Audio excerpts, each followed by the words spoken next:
আমরা অনেকে মনে করি যে ইনভেস্টমেন্টগুলো গত ৫ বছর ১০ বছরে ভালো রিটার্ন দিয়ে গেছে, সেগুলো ফিউচারেও ভালো রিটার্ন দিয়ে যেতে থাকবে। কিন্তু আসলে সেটা ঠিক না। ওয়েলকাম টু মাই সিরিজ টাকা নিয়ে যত সব ভুল ধারণা, যেখানে আমি আলোচনা করি কোন ভুল ধারণার কারণে আমরা ফাইন্যান্সিয়ালি আটকে আছি, এগোতে পারছি না। কোনো ইনভেস্টমেন্ট যদি কয়েক বছর ধরে অনেক ভালো করে, তাহলে সেটার ফিউচার রিটার্ন হওয়ার চান্স কমে যায়। কারণ সেই ইনভেস্টমেন্টের দাম অলরেডি অনেক বেড়ে গেছে। আর নতুন যারা ইনভেস্ট করে তাদের হচ্ছে বেশি দামে কিনতে হয়। সেইজন্য তাদের বেশি রিটার্ন হয় না। তার বিপরীতে যে ইনভেস্টমেন্টগুলো অনেক বছর ধরে খারাপ পারফর্ম করেছে, সেগুলোর দাম বেড়ে যাওয়ার চান্স আরো বেশি থাকে। অর্থাৎ বাংলাদেশের শেয়ার মার্কেট গত অনেক বছর ভালো রিটার্ন দেয়নি। ঠিক এই কারণেই এটা হয়তো পরের কিছু বছর ভালো রিটার্ন দিবে।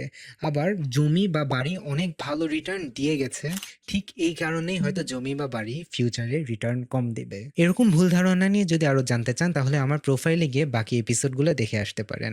আগামী এপিসোডে দেখা হবে।